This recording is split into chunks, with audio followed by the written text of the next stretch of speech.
Types of drugs के बारे में थोड़ा बताएंगे? First is cannabis indica. This includes bhang and marijuana. Similar to morphine is pethidine, जो आर्टिफिशियली क्रिएट किया गया है. The most common drug.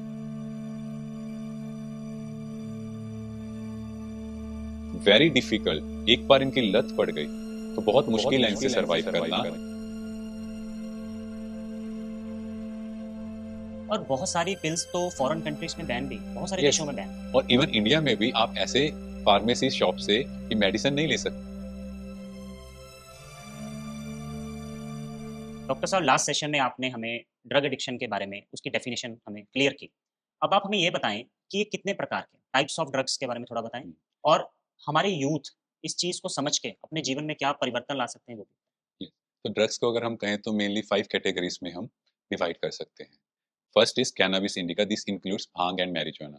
और सिंपल वर्ड्स में कहें तो चरस एंड गांजा. हाँ जी। तो ये जो ड्रग्स हैं यहाँ पे कोई साइकोलॉजिकल डिपेंडेंस नहीं क्रिएट हो रही. तो ये जो ड्रग्स हैं ये कोई फिजियोलॉजिकल डिपेंडेंस नहीं क्रिएट कर रहे. हाँ जी। बट जैसे ही कंज्यूम करते हैं तो पर्सन को यूफोरिक, जैसे एक्साइटमेंट फील होती है, लाइट हेडेड फील होते हैं. जी। वो अपनी छोटी सी दुनिया में जैसे उसी में खुश हो जाते हैं. बट कभी कभी कुछ कंफ्यूजनल स्टेज भी क्रिएट होती है. जी, आपके कहने का मतलब कि उन्हें ऐसा लगता है जैसे वो किसी और ही दुनिया में चले गए। यस. जब हम किसी भी प्रकार का ड्रग कंज्यूम करते हैं तो ऑटोमेटिकली उनका जो मेन काम है वो हमारे ब्रेन के अंदर न्यूरॉन्स में ही चेंज लेके आना है. हाँ जी। इसीलिए जो पर्सन रियलिटी में है वो उससे एक तरह से डिस्कनेक्ट हो जाता है. जी। और फिर उन्हें लगता है कि हमारी एक अलग ही दुनिया है. आपके कहने का मतलब उनके बिहेवियर में चेंजेस आता है। यस. बट ये बेसिकली थोड़ा सॉफ्ट ड्रग्स कहेंगे हम, बिकॉज यहाँ पे उस तरह की डिपेंडेंसी क्रिएट नहीं हो रही. जी। Second is morphine and heroin. Basically these are pain killers. जैसे हम लोगों ने देखा कई बार बॉडी में बहुत पेन हो रहा होता है या कोई इंजरी हुई होती है, इवन माइनर सा दर्द होता है। यस, इवन हेड इंजरी है ना, तो वहां पर these are the painkillers और इन ड्रग्स को यूज किया जाता है. और जो हीरोइन है वो मॉर्फिन से भी ज्यादा पोटेंट है. हाँ जी। सिमिलर टू मॉर्फिन इज पैथाडीन, जो आर्टिफिशियली क्रिएट किया गया है. The most common drug of the modern era is brown sugar या कहे स्मैक. इस ड्रग की चर्चा आजकल मैंने कईयों के मुख से सुनी है, कई गीतों में भी इसकी बात आती यस, है। कई लोगों बिकॉज ये बहुत कॉमन बढ़ रहा है. And they are hard core drugs. जो हमने पहले बात की थी वो सॉफ्ट कोर ड्रग्स थे.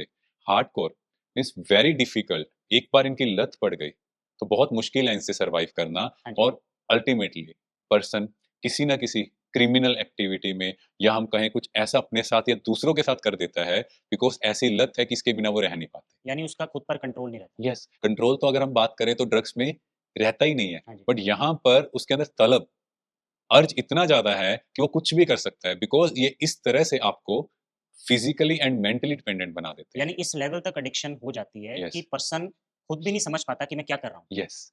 Third are sleeping pills. आज के टाइम अगर हम बात करें तो स्ट्रेस बहुत ज्यादा है. स्ट्रेस तो कॉमन है। यस. और फिर रात को नींद नहीं आती तो इसीलिए स्लीपिंग पिल्स यूज होने लगी. सिडेटिव्स कहें या नींद की गोली कहें, तो अगर आप देखो हर घर में कोई ना कोई व्यक्ति ऐसा होता है जो कहता है मैं नींद की दवाई ले रहा हूँ. जी। ठीक है. बट जो ये नींद की दवाई थी ये डॉक्टर द्वारा कुछ टाइम के लिए प्रेस्क्राइब होती हैं. अच्छा। 2 to 4 वीक्स एक लिमिट है. बट क्या करते हैं, पेशेंट को जैसे रिलैक्सेशन फील होता है, नींद उसको अच्छी आने लगती है, वो इस मेडिसिन को प्रोलॉन्ग करता है. वो डॉक्टर से गाइडेंस या सजेशन नहीं लेते और धीरे धीरे इसके एडिक्ट हो जाते हैं. लत लग जाती यस. है ना. तो इसमें हम बार्बिट्यूरेट्स की बात करें या डायजेपम, तो ये यूज हो रहे हैं. बट इनके कुछ साइड इफेक्ट्स भी हैं. अल्टीमेटली आपका लीवर एंड किडनी पर इफेक्ट भी आएगा. एंड सिडेटिव पिल्स में वैलियम पूरे वर्ल्ड के अंदर जो 3 मोस्ट कॉमन ड्रग्स यूज होते हैं उसमें आ रहा है.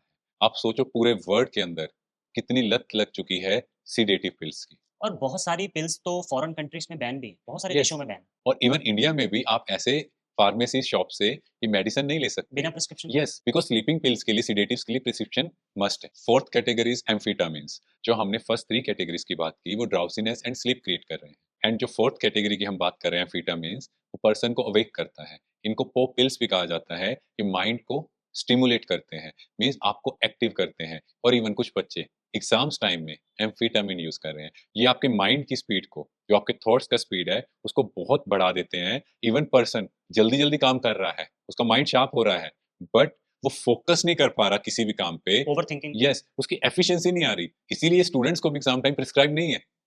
बट स्टूडेंट्स ले रहे हैं कि मेरा माइंड शार्प होगा, मेरी नींद कम हो जाएगी और मैं बेटर फोकस कर पाऊंगा. बट अल्टीमेटली फोकस नहीं कर पा रहे. तभी बहुत सारे स्कूल कॉलेजेस के स्टूडेंट्स ड्यूरिंग एग्जाम्स इन ड्रग्स को कंज्यूम करते हैं। यस, क्योंकि कहीं ना कहीं एजुकेशन सही नहीं है, उन्हें इन बातों की अवेयरनेस नहीं है कि एक्चुअली इनके पीछे का साइड इफेक्ट हाँ, क्या है। Lack of awareness. Yes. And fifth category is smoking and drinking. अगर हम कहें तो these are actually socially accepted हाँ जी, ड्रग्स।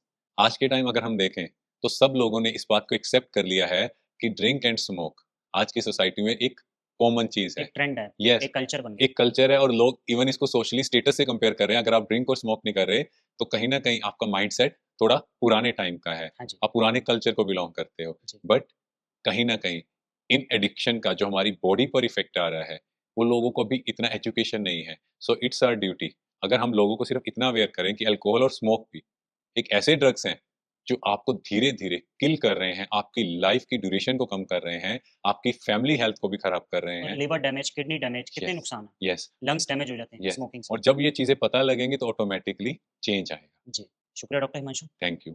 तो दोस्तों, हम सभी ने कितने प्रकार के नशे हैं, उनके बारे में जाना। कोई किस तरह से नशा कर रहा है, कोई किस प्रकार का नशा कर रहा है, कोई गम भुलाने के लिए नशा कर रहा है। मगर कहीं न कहीं हर एक चीज़ आने वाले समय में हमारी लाइफ़ को खराब ही कर रही है। माइंड एंड बॉडी दोनों पर इसका बुरा इफ़ेक्ट आ रहा है।